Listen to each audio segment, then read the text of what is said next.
ரமேஷ் ஒரு சாதாரண கிராமத்து இளைஞன். அப்பா கூலித் தொழிலாளி. அம்மா வீட்டு வேலை. மாதம் முடிவதற்குள் பணம் முடிந்துவிடும் குடும்பம். ரமேஷ் 10ஆம் வகுப்பு முடித்ததும் நகரத்துக்கு வேலைக்குப் போனான். ஒரு சிறிய மளிகைக் கடையில் வேலை. சம்பளம் மாதம் 9,000. நண்பர்கள் எல்லாம் சம்பளம் வந்த நாளே பீர், சிகரெட், சினிமா. ரமேஷ் மட்டும் வித்தியாசமாக இருந்தான். ஒரு நாள் அவன் கடையில் வேலை பார்த்துக் கொண்டிருந்த போது ஒரு வயதானவர் பேசிக் கொண்டிருந்தார். மகனே, பெரிய பணம் தேவையில்லை. சிறிய முதலீடு பிளஸ் பொறுமை இருந்தால் போதும். அந்த வார்த்தைகள் ரமேஷ் மனதில் ஒட்டிக்கொண்டது.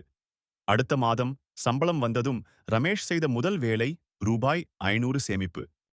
அந்த ரூபாய் 500க்கு என்ன செய்தான் தெரியுமா? காய்கறி விதைகள் வாங்கினான். தக்காளி, கத்தரிக்காய், மிளகாய் வீட்டின் பின்புறம் இருந்த சிறிய நிலத்தில் விதைத்தான். அம்மா சொன்னாரு, இதுல என்ன வரப்போகுது? ரமேஷ் அமைதியாகச் சொன்னான், நம்பிக்கை மட்டும் அம்மா. 3 மாதம் கழித்து அவன் வளர்த்த காய்கறிகள் அருகிலுள்ள சந்தையில் நல்ல விலையில் விற்றன. முதல் லாபம் 2,300. செலவு இல்லை, ஆடம்பரம் இல்லை. மீண்டும் முதலீடு, இன்னும் விதைகள், சிறிய தண்ணீர் ட்ரம், உரம். இப்படி ஒவ்வொரு மாதமும் 2 வருடத்துல வருமானம் மாதம் ரூபாய் 8,000. இது 3 வருஷத்துல சொந்த காய்கறி கடை. 5 வருடத்துல 5 லட்சம் சேமிப்பு. அன்றைக்கு அம்மா சொன்னாரு, ரூபாய் 500ல இப்படி ஒரு வாழ்க்கையா? ரமேஷ் சிரித்துக்கொண்டே சொன்னான், பணம் முக்கியம் இல்ல அம்மா, பொறுமைதான் முக்கியம். பாடம்: சிறிய முதலீட்டை இகழாதே. அது நாளை உன் வாழ்க்கையையே மாற்றும். சென்னை புறநகர். சுரேஷ் ஒரு தேநீர் கடையில் வேலை. தினமும் 5 மணி நேரம் நிற்பான். சம்பளம் 12,000. அவனுக்கு ஒரு பழக்கம் இருந்தது, தினமும் யூடியூப் பார்ப்பது. ஒரு நாள் ஒரு வீடியோ, சிறிய முதலீட்டில் ஆன்லைன் பிசினஸ். அந்த வீடியோவில் ஒருவர் சொன்னாரு, 1000 போதும் ஆரம்பிக்க. சுரேஷ் யோசித்தான், 1000 ரூபாயில என்ன பண்ண முடியும்? முயற்சி பண்ண முடிவு பண்ணான். அவன் செய்தது 2 டிபன் பாக்ஸ் வாங்கினான். அம்மா செய்யும் இட்லி, சாம்பார். காலை வேலைக்கு போகும் ஐடி ஊழியர்களிடம் விற்பனை. முதல் நாள் முதலீடு ரூபாய் 1,200. முதல் நாள் லாபம் ரூபாய் 300.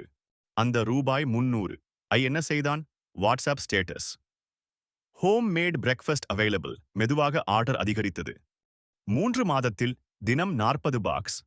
6 மாதத்தில் ஸ்விக்கி, ஜொமாட்டோ ரெஜிஸ்ட்ரேஷன். ஒரு வருடத்தில் மாத வருமானம் 60,000. ஒரு நாள் தேநீர் கடை முதலாளர் கேட்டார், இன்னும் எத்தனை நாள் இங்க வேலை பண்ண போற? சுரேஷ் சிரித்தான், இன்னைக்கு லாஸ்ட் டே அண்ணா. பாடம்: சிறிய முதலீடு, திறன், இணையம் எல்லாம் பெரிய வாய்ப்புக்கு சமம். மீனா அரசு பள்ளி ஆசிரியை. சம்பளம் குறைவு, செலவு அதிகம். ஆனால் ஒரு பழக்கம், தினமும் 100 ரூபாய் சேமிப்பு. நண்பர்கள் சிரித்தார்கள். 100 ரூபாயில என்ன ஆகும்? மீனா கவலைப்படவில்லை. அவள் செய்தது எஸ்ஐபி, மியூச்சுவல் ஃபண்டு. மாதம் 3,000. முதல் வருடம் லாபம் இல்லை, இழப்பும் இல்லை. ஆனால் மீனா நிறுத்தவில்லை. 5 வருடம் கழித்து முதலீடு 2 லட்சம். மதிப்பு 4 லட்சம். 10 வருடம் கழித்து மதிப்பு 9 லட்சம். அந்த பணத்தில் வீட்டு முன்பணம், குழந்தை கல்வி, மன நிம்மதி.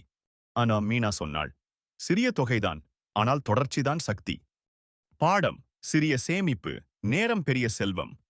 இம்ரான் கல்லூரி மாணவன். கையில் பணம் இல்லை. ஒரு நாள் தெருவில் பார்த்தான், பழைய பேப்பர், பழைய பிளாஸ்டிக், பழைய இரும்பு. அவனுக்கு ஒரு ஐடியா.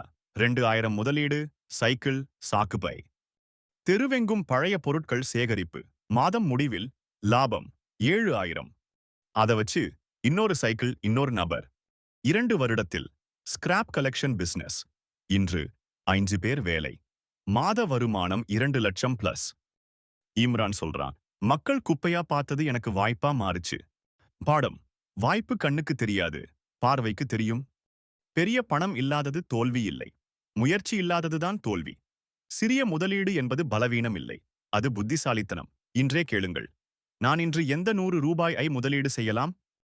சிறிய முதலீட்டை அலட்சியம் செய்யாதீர்கள், அதனாலே உங்கள் வாழ்க்கையே மாற்றலாம்.